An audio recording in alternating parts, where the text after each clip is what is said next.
40 বছর আগে একজন আল্লাহর ওলি বলেছিলেন, তখন এত বিজ্ঞানের আধুনিকতা, এত মিডিয়া ছিল না।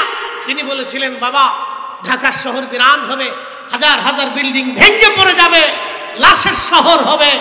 বাবা ঢাকা শহরে মানুষ বসবাস করতে পারবে না। তিনি আমার পীর, আমার মুর্শিদ। সেই দিন আমরা ভেবেছিলাম হুজুর মনে হয় নিজের মনের ইচ্ছায় বলতেছে।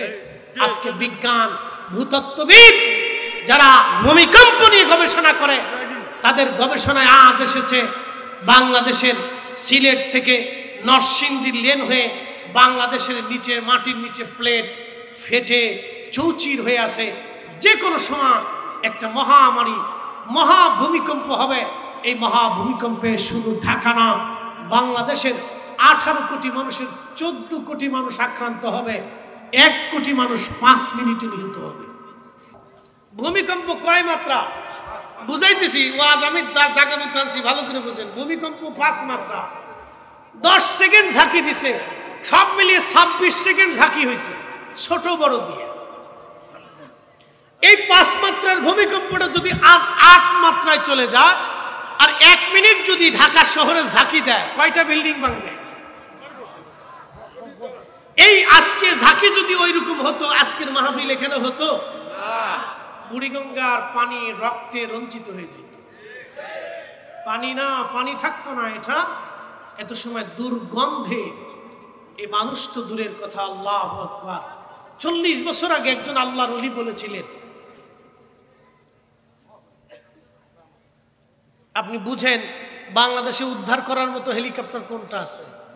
বাবুবাজারে ব্রিজ ভাঙতো, পোস্তগুলার ব্রিজ ভেঙে যেত, ঢাকা শহরে ঢুকার যত ব্রিজ আছে সব ভাঙতো, হাজার হাজার বিল্ডিং পড়তো, রাস্তায় হয় ঢুকতে পারতেন না, বের হতে পারতেন না, অলিগলি যাইতো। কোথায় কারে উদ্ধার করবেন? কে কারে উদ্ধার করবে? মা সন্তান রেখে চলে আসতো, সন্তান মা রেখে চলে আসতো, লাশের শহর হতো, কবর দেওয়ার মতো মানুষ খুঁজে পেত না। বাংলাদেশে হেলিকপ্টার আছে কয়টা বলেন? কোটি কোটি টাকা রেমিটেন্স দেশে আসে, টাকা কোথায় যায়? হেলিকপ্টার নাই কেন? উদ্ধার কর্মী নাই কেন? এদেশের মানুষের সুবন্ধ ব্যবস্থা নাই কেন? লক্ষ লক্ষ মানুষ, 50 লক্ষ যুবক বেকার আছে, আগামী 10 বছর পর আরো 50 লক্ষ আসবে। এদেশের মানুষ 20 বছর পরে, 50 বছর পরে 36 কোটি মানুষ হবে। বাংলাদেশের 100টা দেশের সমান রাশিয়াতে মাত্র 14 কোটি মানুষ। তারা আজ থেকে 100 বছর পরে তারা পরিকল্পনা করে রাখছে আমার দেশের প্রত্যেকটা নাগরিকের নিরাপত্তার জন্য তারা পারমাণবিক বোমা তৈরি করতেছে। তারা বিশ্বকে চ্যালেঞ্জ দিচ্ছে। আমরা বাংলাদেশের 18 কোটি মানুষের জন্য কি চিন্তা করেছি? এখনো ভিখারি ভিক্ষা করেই খা, দিন মজুরি করে খা, শ্রমিকগিরি করেই খা। এখনো আমাদের দেশের সাধারণ যুবকরা মানুষের দাঁড়ে দাঁড়ে কাজ করে খা। এখনো দিন আনতে পান্তা ভরা কেন হবে আমার দেশে? অথচ এদেশের মাটির নিচে এখনো তেলে গ্যাসে, এখনো খনিজ সম্পদে আমার দেশ ভরা। আমার দেশের লক্ষ লক্ষ ছেলেরা বিদেশে যায় কাজ করে। আমার দেশের কেন কাজের কর্মসংস্থান আসবে না? কেন হবে না? কথা বলেন না। উপস্থিতি হাজিরিন, কথাগুলি কেন আপনাদেরকে বললাম? যে আমার দেশের মানুষ নিয়ে কেউ চিন্তা করে না। না, দেশের মানুষ নিয়ে কারো চিন্তা নেই, জনগণ নিয়ে কারো চিন্তা নেই। আজকে যে ভূমিকম্প হয়েছিল, আল্লাহর কসম করে বলি, আল্লাহি সেই মালিকের কসম, যেই মালিক এই নদী প্রবাহিত করেছেন, যেই মালিক এই শহর গড়েছেন, যেই মালিক আসমান গড়েছেন, যেই মালিক আমার হায়াত দিয়েছেন, যেই মালিক আমার মৃত্যু দিবেন, যেই মালিক আমাদেরকে রিজিক দিচ্ছেন, আমার নিঃশ্বাস প্রশ্বাস দিচ্ছেন, সেই মালিকের কসম করে বলি, ভূমিকম্পের তাপমাত্রা যদি বেড়ে যেত, সময় যদি আরেকটু বর্ধিত হতো, আল্লাহি 40 বছর আগে একজন আল্লাহর ওলি বলেছিলেন ঢাকা বিরান হবে। অবশ্যই আজ অথবা কাল ঢাকা বিরান হবে। লক্ষ লক্ষ মানুষের লাশ স্তূপ পড়ে থাকবে। ঢাকাতে মানুষ ঢুকতেও পারবে না, বের হতে পারবে না। আপনারা আমার পীরকে বেদাতি বলেন আর সেদাতি বলেন, যাই বলেন সেটা আপনার ইচ্ছা বলতে পারেন, এটা আপনার ইচ্ছা বলতে পারেন। কিন্তু এই শহর সম্পর্কে হুজুর কেবলা 40 বছর আগে ভবিষ্যৎবাণী করে রাখছে। বিশ্বাস যদি না করেন তাহলে আজকের মাত্রাটা ভেবে নিয়ে। ভূমিকম্প আসবে, আবার আসবে। 2 বছরে 30 বার ভূমিকম্প বাংলাদেশে, ভূমিকম্প আবার আসবে। যদি মাত্রা ছাড়া আসে তো আমার দেশে এই লক্ষ মানুষের চিকিৎসা দেওয়ার কোনো ব্যবস্থা নেই। এই যে লক্ষ লক্ষ মানুষ নিয়ে কারোই কোনো চিন্তা নেই, তো দেশটা টিকে আছে কেন? আপনি আমাদেরকে বেদাতি বলেন, ওলিদেরকে বেদাতি বলেন, মাজার আলাদেরকে বেদাতি বলেন, বাংলাদেশের যত মাজার আছে তাদেরকে বেদাতি সেদাতি আপনি যাই বলেন, গালিগালাজ যাই করেন, শুনে রাখেন এই মাজারওয়ালারা আসছিল বিধায় কালেমা পড়া শুরু হয়েছে। এই মাজারওয়ালারা আল্লাহর জিকিরে বসেছিল বিধায় এখন এই দেশ টিকে আছে। প্রথমে দেশ টিকার তো কোনো কথা না। সুদান দেখেছেন, মাত্র 2 বছরের গৃহযুদ্ধে 1.5 লক্ষ মানুষ মারা গেছে। বাংলাদেশে গৃহযুদ্ধ যদি বেঁধেই যায় তাহলে কত মানুষ মারা যাবে? তবে ওলিদের দোয়া আছে, কথা কন না কেন? আছে না? নাই হবে না, ভয় নাই, হবে না, দোয়া আছে। একসাথে করেন আল্লাহু আকবার। না আরো জোরে, জোরে জোরে জোরে জোরে জোরে জোরে। অসংখ্য ওলিরা এই মাটির নিচে ঘুমানো, অসংখ্য ওলিরা এই মাটির নিচে ঘুমানো। আপনি বেদাতি কোন সেদাতি কোন যাই বলেন, আপনি মাজার ভাঙেন, আপনারা কে শিখেছে? কোথা থেকে ইসলাম এগুলি শিখেছেন? কোন মানুষ যদি ভুল করে তাহলে মানুষের জন্য আইন আছে, আদালত আছে। আপনি কোন মানুষকে কবর থেকে উঠাইয়া আগুন দিয়ে পোড়ানোর বিধান ইসলাম কখনো শিখায় নাই। কথা বলেন না কেন? ঠিক নেই? না না, কোন ইসলামে নাই, কোন ইসলামে নাই, কোন দিনে নাই, কোন ধর্মে নাই। আবু জাহেলের মতো কাফের পৃথিবীতে আর একটাও হবে না। বদরের যুদ্ধে, বদরের প্রান্তরে যদি কোনোদিন যান তো আবু জাহেলকে দেখে আসবেন। কুয়ার ভিতরে নবীজি ফেলে দিয়েছেন, তার হাত কাটেন নাই, পা কাটেন নাই, আগুন দিয়ে পোড়ান নাই। রাসূল করিমকে এত কষ্ট দিয়েছে আবু জাহেল, তারপরও আবু জাহেলকে আমার নবী রহমতের নবীজি আগুন দিয়ে পোড়ান নাই। একসাথে বলবেন আল্লাহু আকবার। প্রিয় উপস্থিতি হাজিরিন, লম্বা করে কথা বাড়াবো না ভাই আমার, ভালো করে শুনে যান। মূল আলোচনার দিকে ফিরে চলে যাব, আলোচনার ইতির দিকে নিয়ে চলে যাব। প্রিয় বন্ধু আমার, আল্লাহর নবীজির নাম মুহাম্মদ রাখা হলো কারণ আমার আল্লাহর নাম মাহমুদ। মাহমুদ শব্দ থেকে আমার নবীর নাম রাখা হয়েছে মুহাম্মদ। একবার জোরে বলা যাবে কি মারহাবা? আমার নবীর নাম মুহাম্মদ কে রাখলো? আল্লাহ রাখলো। একসাথে বলেন, কে রাখছে? আল্লাহ। কে রাখছে? আল্লাহ। যার নাম আল্লাহ রাখছে তার নামের তাজিম জীবনের শেষ সময় পর্যন্ত কর্ম, বেদাতি বললেও কর্ম না হয় না। আরো জোরে জোরে বলেন, জোরে বলেন। যার নাম কে রাখছে? আল্লাহ। একসাথে বলেন, কে রাখছে? আল্লাহ। তার নামের তাজিম কিয়ামত পর্যন্ত যদি বেদাতি বলে তাও করে যাব। হাত উপরে করে, ঠিক করে। আমি ভাবছিলাম বাংলাদেশে বুঝি মিলাদ হয়, এখন দেখি না পৃথিবীর বহু দেশে মিলাদ হয়। আচ্ছা বলেন তো, এ দেশে কি মিলাদ বন্ধ করা জরুরি না সুদ বন্ধ করা জরুরি? যেইভাবে আমার ভাইরা মিলাদ বন্ধ করার জন্য কাঁসা দিয়ে লাগছে, এইভাবে যদি সুদ বন্ধ করার জন্য কাঁসা দিয়ে লাগতো তাহলে আমার দেশের বহু মানুষ ইমান একিন নিয়ে কবরে যেতে পারত।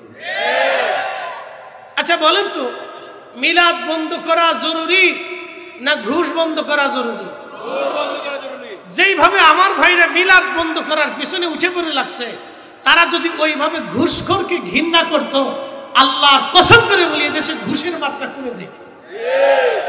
আপনি মন খারাপ করেন না, যদি মিলাদ রাখতে পারেন সেটা আপনার ব্যক্তিগত সিদ্ধান্ত। আমি আপনার ব্যক্তিগত বিষয়ে হস্তক্ষেপ করবো না, সেটা আপনার ইচ্ছা।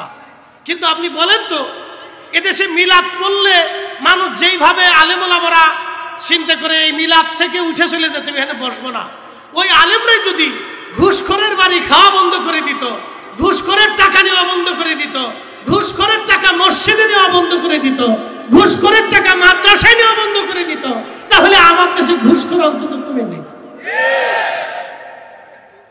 কষ্ট হইতেছে আপনাদের? ইসলামের মৌলিক দিক আপনাদেরকে বুঝাই দিয়ে গেলাম। যেটা বন্ধ করা জরুরি আমরা সেটা বন্ধ করতে পারি না, যেটা চালু রাখলে দিন জিন্দা থাকতো আমরা সেটা বন্ধ করার জন্য উঠে পড়ে লাগছি। বলেন নবীর দুরূদ সালাম চলবে না বন্ধ হবে? না না, হাত উঁচু করে বলেন চলবে। দোয়া চলবে নামাজের পরে, জোরে বলেন নামাজের পরে দোয়া চলবে, মিলাদের পরে চলবে, কুরআন খতমের পরে চলবে, জিকিরের পরে চলবে, বাড়ি বাড়ি চলবে, ফাতিহার পরে চলবে, কবর জিয়ারতের পরে চলবে। আল্লাহ সালাইবার তৌফিক দিক বলেন আমিন। ওয়াজ আমার শেষ, ওয়াজ শেষ। এই কেন শেষ করতেছি, রাত বেশি, বেসিক মূল কথা আপনাদেরকে বলে দিয়েছে। ইসলাম, আমরা মুসলমান, আমরা কিসে মুসলমান হব? নীতিতে। একসাথে বলেন কিসে? না হয় না, জোরে বলেন, আরো জোরে বলেন। বাংলাদেশের মুসলমান নাম কাওয়াস্তে মুসলমান, শুধু দেখতে মুসলমান, কাজে মুসলমান নাই। এদেশের মুসলমানরা ওয়াদার খেলাপ করে, এদেশের মুসলমানরা টুপি মাথায় দিয়ে নামাজ পড়ে আইসে মিথ্যা কথা বলে, এদেশের মুসলমানরা ঘুষ খাইয়ে যায় নামাজ পড়ে, নামাজ পড়ে এসে ঘুষ খায়। আমার ভাগ্যের উন্নয়ন কেমনে হবে? এদেশের হাজি হজ করতে গেছে, বাপ মার খেদমত করে নাই, কাবা ঘরের চুমা লাগানোর জন্য পাগল হয়ে গেছে, হাজরে আসদ চুমা দেওয়ার জন্য খুব পাগল। আমি হজ করতে গেছি, এক হাজি এসে হুজুর দিছি। আমি কি দিছেন? হুজুর দিছি আজকে। আমি বলে দিছেন কি? চুমা দিছি। কই দিছেন? হাজরে আসদই দিছি। হুজুর মনের খাইশ করে হয়েছে, কায়দা মতো চুমা দিছি। যাক ভালো, খুব ভালো করছেন। তাই বললাম মার পায়ে জীবনে চুমা দিছেন? কথা কয় না। হাজি হাজরে আসদে চুমা দেওয়ার জন্য তো যুদ্ধ করে আসছেন। কারণ বাংলাদেশে পৃথিবীতে কোথাও যদি নিয়মিত যুদ্ধ হয়, লড়াই হয়, সেটা হলো হাজরে আসওয়াদের জায়গায় হাজিরা লড়াই করে। কে কার আগে ধাক্কাই হলো হাজরে আসওয়াদে চুমা দিবে। যত ধাক্কা ধাক্কি হাজরে আসওয়াদে চুমা দেওয়ার জন্য করে, হাজি ওইখানে চুমা না দেওয়ার জন্য তার অর্ধেক সময় যদি বাবা মার খেদমতে লাগাইতো, তাহলে হজ কবুল বাড়ি থেকে হয়ে যেত। ইসলাম বুঝে যান, আপনাকে দিন বুঝাচ্ছি, দিন বুঝে যান, দিন বুঝে যাবেন। আল্লাহর কসম করে বলি, দিন বোঝাটা জরুরি। ভালো করে শুনে যাবেন। হাজি জিজ্ঞেস করলাম, হাজি মার পায়ে চুমা কতবার দিয়েছেন? হুজুর কি বলেন? কতবার দিয়েছেন বলে। আল্লাহ রসুল বলল, তুমি তোমার মার চেহারার দিকে তাকাও, কবুল হজের সওয়াব হবে। সাহাবী বললেন, যদি 100 বার তাকায়, বলে 100টা কবুল হজের সওয়াব হবে। না হয় না, আরো জোরে, যা জোরে বলেন, জোরে জোরে। এখন যদি জিজ্ঞাসা করি, এখানে তো হাজার হাজার মুসলমান, হাত উঁচা করে বলেন তো কয়জনে মার পায়ে চুমা দিচ্ছেন? মিথ্যাও হাত উঠাবেন না, হাত পয়সা যাবে, হাতে কিন্তু ঠাডা পড়বে। হ্যাঁ, হাতের উপরে কিন্তু আল্লাহর ইসি পড়বে, ডাক পড়বে, কিন্তু মিথ্যা হাত উঠাবেন না। যে চুমা দিচ্ছেন সে হাত উঠাবেন। কয়জন গনে গেলে দেখেন তো? 50 জন হাত নামান। 100 জন মানুষ আছে, আমরা কত হাজার? 1000 কোটি, 2-3 হাজার লোক আছি। তো 3000 লোকের ভিতরে 100 জন মার পায়ে চুমা দিছি। বাকিদের কি মা নাই? না আসমান থেকে নামে আসছেন? দিতে পারেন নাই, বুঝে নাই, মার পায়ে চুমা দিতে পারেন নাই। বলে হুজুর মার পায়ে চুমা দিলে হক আদায় হবে? যেই ছেলে মার পায়ে চুমা লাগা, সেই ছেলে কোনোদিনও মার চেহারার দিকে চোখ রাঙিয়ে কথা বলে না। বুঝে যাবেন, ইসলামের মূল জিনিসটা আপনাকে বুঝতে হবে। আমার দিকে তাকান। 40 বছর কোরআন নাজিল হয় নাই। ভালো করে শুনে যান, 40 বছর। কত বছর? 40 বছর। এই 40 বছরে নবীজি কি করেছিলেন বলেন? নামাজ ছিল না, রোজা ছিল না, হজ ছিল না, যাকাত ছিল না, জিকির ছিল না, ফিকির ছিল না, শরীয়ত ছিল না। নবী কি করেছিলেন? এই 40 বছর ধরে নবী কি করেছিলেন বলেন? 40 বছর ধরে রাহমাতুল লিল আলামিন নবী আমার একটা মিথ্যা কথাও কোনোদিন বলেন নাই, আমানতের খেয়ানত করেন নাই, কাউকে একটা থাপ্পড় পর্যন্ত মারেন নাই, মিথ্যা সাক্ষ্য কোনোদিন দেন নাই। হিলফুল ফুজুল তৈরি করে নবীজি গরিবের ঘরে খাবার পাঠাইলেন, যুদ্ধ বিগ্রহ মারামারি কাটাকাটি বন্ধ করলেন, 40 বছর পর্যন্ত নবীজি অসহায়ের পাশে পাশে থাকলেন, এতিমের মাথায় হাত বোলালেন, এতিমের আশ্রয়দাতা হয়ে গেলেন, ভিখারির খোঁজ নিলেন, বস্ত্রহীনকে বস্ত্র দিলেন। একবার জোরে জোরে বলা যাবে কি মারহাবা। বাংলাদেশে মারামারি হয় তো আমার দিকে তাকান। আমি কোনো রাজনীতি করি না, রাজনীতি বক্তব্য দিতে আসিনি। বিভিন্ন গ্রুপে গ্রুপে মারামারি হয়। শহীদ হয় কে? ব্রাহ্মণবাড়িয়াতে গেলাম, হুজুর এই গ্রাম আর ওই গ্রাম লাগছে, 2 গ্রামেই মুসলমান, শহীদ হলো কে আমাকে বলেন। বলেন 2 গ্রামে মারামারি লাগছে, টেডা দিয়ে কুবাকুবি করে। 1 গ্রাম মারামারিতে হেরে গেলে ওই গ্রামে ঢুইকা এই গ্রামের মানুষ চাল ডাল টাকা পয়সা সোনা দানা গরু ছাগল হাঁস মুরগি ভেড়া বকরি কাপড় সুফুর যা আছে সব লুটপাট করে নিয়েছে। বলেন মুসলমান, আপনি কি মনে হয়? বলেন বলেন এরা মুসলমান, আপনি বলেন ইসলাম বুঝে যায়। বলেন কলিজায় যদি সাহস থেকে দাঁড়ায় বলেন যে হুজুর এরা মুসলমান, তো বলেন কোন দৃষ্টিতে মুসলমান হবে আমাকে বুঝান। চট্টগ্রাম ইউনিভার্সিটি গ্রামের মানুষের সাথে মারামারি হলো, ইউনিভার্সিটির ছাত্ররা গ্রামে যায় লুটপাট করলো, গ্রামের লোকজন ইউনিভার্সিটির ছাত্রদেরকে মারলো, তাদের এখানে এসে লুটপাট করলো। বলেন মারা গেলে কোন কোন মুসলমান শহীদ হবে আমাকে বলেন, আমাকে দিন বুঝাই দিয়ে যান।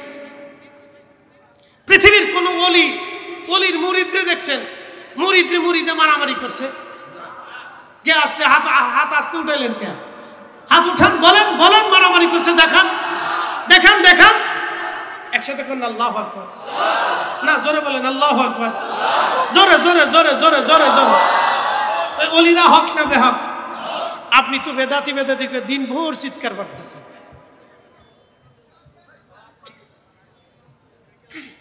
প্রিয় মুসলমান, মনে কিছু নিয়েন না। এখন বলেন তো, যারা মানুষের জমি দখল করলো আবার নামাজ পড়ে, সে কি নামাজি? নামাজের নামাজ হলো না, নামাজির নামাজ হলো না। নামাজ পড়লো সুদ কেন? নামাজ পড়লো ঘুষ কেন? নামাজ পড়লো অন্যের জমি দখল করলো, নামাজ পড়লো চান্দা খাইলো, নামাজ পড়লো অন্যের সম্পদ চুরি করলো, নামাজ পড়লো অন্যের হক মেরে খেলো, নামাজ পড়লো এতিমের হক নষ্ট করলো, নামাজ পড়লো মিথ্যা বললো, নামাজ পড়লো আমানত নষ্ট করলো, নামাজ পড়লো ওয়াদার খেলাপ করলো, নামাজ পড়লো এতিমের সম্পদ নষ্ট করলো, নামাজ পড়লো মা বাবার হক আদায় করলো না। নামাজির নামাজ হলো না, নামাজির নামাজ হলো না। বলেন নামাজ হয়েছে? যদি নামাজ হয়ে থাকে তাহলে কোরআনের এই আয়াতের অর্থ বলে দিয়ে যান, ইন্নাস সালাতা তানহা আনিল ফাহশাই ওয়াল মুনকার।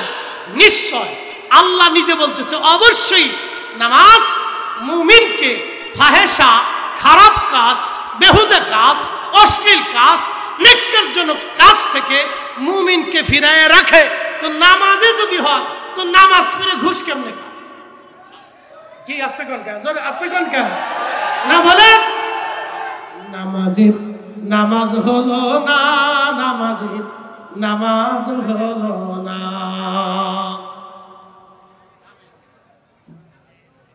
চল্লিশ বছর আগে একজন আল্লাহর ওলি বললেন কাতার সোজা করে দাঁড়ান। কেউ বলিবে দাদু 40 বছর আগে একজন আল্লাহর ওলি বললেন কাতার সোজা করে দাঁড়ান। খেয়াল আপন আপন কালবে ডোবান, খেয়াল কালবে কাল আল্লাহর দিক, আল্লাহ হাজির নাজির, আল্লাহ দেখতেছেন বান্দার দিলের হাল। খেয়াল কালবে ডোবায় রাখলে নামাজ আল্লাহ মনে থাকে। যেই মাত্র খেয়াল কাল থেকে বের হবে ঠিক তখনই নামাজ আল্লাহ ভুল হবে। 40 বছর আগে আমার পীর আমাদেরকে শিক্ষা দিলেন, 40টা বছর ধরে তিনি শিক্ষা দিলেন। আমরা গেলাম আসলাম, নিজেরাও শিখলাম না, অন্য আর একজনকেও শিখাইতে পারলাম না। নামাজির নামাজ হলো না, নামাজির নামাজ হলো না। এ ব্যবসায়িক ভাইরা, জীবনে যদি আপনি মালে কম দিয়ে থাকেন, মনে রাখবেন, নামাজির নামাজ হলো না, নামাজির নামাজ হলো না। যদি কাস্টমারকে ঠকিয়ে থাকে, নামাজির নামাজ হলো না, নামাজির নামাজ হলো না। এই জন্য ইসলাম মুসলমান হতে হবে নীতিতে। এদেশে 500 টাকা হলে সাক্ষী পাওয়া যায়। আস্তে কোনকে জোরে বলেন, কত টাকা? কত কত? 500 টাকায় সাক্ষী পাওয়া যায়। 500। ইউরোপে চলে যান, ওদের মেয়েরা হাফ প্যান্ট পরে রাস্তায় হাঁটে, খাওয়ার আগে মদ খায়, খাওয়ার ভিতরে মদ খায়, খাওয়ার পরে মদ খায়। লক্ষ টাকা দিলেও মিথ্যা সাক্ষী দিবে না। যান যান, পারেন কিনা দেখেন, যান পারেন কিনা দেখেন। ওরা কখনো অন্যায় বিচার করে না। যান, আমাদের দেশের 68,000 গ্রামে এখনো ন্যায় বিচার প্রতিষ্ঠিত হয় নাই। দেখা, আপনি আইছেন মিলাদ বন্ধ করার জন্য না? হ্যাঁ, লজ্জা করে না? আপনি আইছেন দোয়া বন্ধ করার জন্য, আপনি আইছেন 8 টাকা তারাবি বানানোর জন্য। লজ্জা করেন আপনার? এই কথা বলেন না। আপনি আইছেন 8 টাকা তারাবি বানানোর জন্য। লজ্জা করা উচিত আপনার। আল্লাহ এই জন্য আপনার আলেম হিসেবে দুনিয়াতে পাঠাই নাই। আল্লাহ দুনিয়াতে পাঠিয়েছিল ইনসাফ প্রতিষ্ঠিত করার জন্য। আল্লাহ দুনিয়াতে পাঠিয়েছিল ন্যায় বিচার প্রতিষ্ঠিত করার জন্য। আর কথা বলেন না কেন? ঠিক কিনা? ভারী নাই আমরা, আমরা ভারী নাই, ভারী নাই। আমরা সেই মুসলমানের দোয়া বন্ধ করার জন্য, মুসলমানকে জিকিরের মাহফিল থেকে ফেরানোর জন্য, মুসলমান ওলির দরবারে যায় নামাজ পড়ে এটা শিখেন। এই আমার জাকের ভাই যারা আছেন, সুদের কারবারি কারা করেন? হাত উঁচা করেন তো। কি রশিদ ভাই, আপনি কি? আমি কিছু সুদের কারবারি করেন কিনা কিনা হাত উঁচা করেন।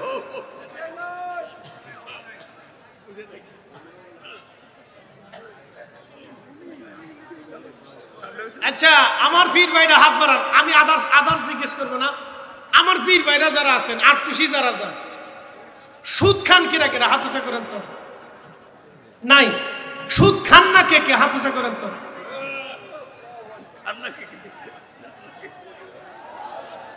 আচ্ছা হাত নামান। আমার পীর ভাইরা হাত উঁচা করেন তো। জীবনে কোনো মানুষের ঠকান নাই, কারো মাল সম্পদ জমি টাকা দোকান দখল করিয়া, ভাইয়ের জমি বোনের জমি সন্তানের জমি এতিমের জমি অন্যের হক অন্যের টাকা মাইরে দেন নাই। কে কে হাত উঁচা করেন তো। আচ্ছা হাত নামান, বুঝছি। একসাথে করেন আল্লাহু আকবার। না আরো জোরে। তাহলে আমরা আটটুসি যায় ভুল করি নাই। আস্তে কোন ডরে ডরে কোন পুলিশে ধরবে না। আটটুসি যায় ভুল, জোরে বলেন ভুল। আমি হাত লড়াই কোন ভুল, ভুল আমরা করি না। কথা কন না, ঠিক কিনা? ভুল আমরা। এখন আপনি আমার দিন করে বেদাতি বললো, আমি এই কান্দে ঢুকামো এই কান্দে বের করে দেব, বলতে থাকে। আমি ভুল করি না। শেষ ওয়াজ পরিসংখ্যান দিয়ে যায়, ভালো করে শুনে। হুজুর কেবলার মুরিদ আছে কতজন? আচ্ছা, এর ক্যামেরা গোনার লাগবে না, সবাই খালি ক্যামেরায় টাটা টাটা মারতেছে, বুঝতেছি না।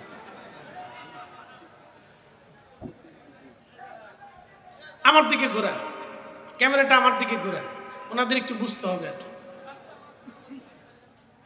হুজুর কেবলার মুরিদ আছে কতজন সারা বাংলাদেশে, সারা পৃথিবীতে? আমি 5 কোটির দরকার না, বাদ দেন। ওটা করলে মানুষ কবে যে এরা পাগল হয়ে গেছে, বাদ দেন। লাখে লাখে লাখে লাখে। আচ্ছা বাদ দিলাম। দাদা হুজুরের খলিফা আছে সারা পৃথিবীতে 1200। মারহাবা কর। কতশো? গত বছর গুয়াহাটি মাহফিল শেষ করে আমারে নিয়ে গেছে ভারতের গুয়াহাটি বিমানবন্দরে নেমে আমি মাহফিল গেছি ব্রহ্মপুত্রের স্বরের ভিতরে। শুনে যাও তো, স্বরের ভিতরে যাওয়ার পরে দেখি দাদা হুজুরের মুরিদ। মারহাবা কর। আমি জিজ্ঞেস করলাম, দাদা হুজুরের খলিফা আছে গনি খলিফা নাম, উনি একজন খুব জাহিদ লোক, খুব আবেদ লোক, ওনার বাড়ি আসামে। আমি বললাম ওনার দরবার কত দূর? হুজুর এখান থেকে 100 কিলো হবে। আমি বললাম তাহলে এত দূর আমার আর জিয়ারতের সময় হবে না, আমার দেশে ফেরার টাইম, পরের দিন প্রোগ্রাম। তো খুব মনোযোগ দেন, এরকম দাদা হুজুরের খলিফা আছে 1200। আমি প্রত্যেক খলিফার 50,000 করে মুরিদ ধরলাম, কত হয় হিসাব করে? হ্যাঁ, হিসাব ঠিক আছে তো? আমি কিন্তু অঙ্কে কাঁচা। 1200 খলিফা, 50,000 করে গড়ে ধরেন, বেশিও আছে। আমাদের একটাই তো হিসাব করলে শেষ হবেন না হিসাব। কি কথা ঠিক আছে কিনা? 60 কোটি তো ভারত উপমহাদেশে মুসলমানই নেই। আচ্ছা বাদ দেন, আমি 5 কোটি ধরলাম। ভারত উপমহাদেশের ভিতরে দাদা হুজুরের সিলসিলার ভিতরে আমি 5 কোটি বাদ দিয়ে 1 কোটি ধরলাম। 5 কোটি আছে, আমি 1 কোটি বাদ দিলাম। 4 কোটি বাদ দিলে আমি 1 কোটি ধরলাম। তো 1 কোটি লোকে যদি ফাতিহা পড়ে প্রত্যেক দিন, তাহলে কত কোটি কোরআন খতমের সওয়াব হয় বলেন? 4 কোটি। একসাথে কোন আল্লাহু আকবার। না, জোরে বলেন। এই 4 কোটি কোরআনের খতম দিতে আপনার কত জিন্দেগি লাগবে হিসাব করেন। না, পরিসংখ্যান দিতেছি। 8 তো বেদাতি, আমি বুঝাইতেছি। আমরা বেদাতি তো, এই জন্য বুঝাইতেছি।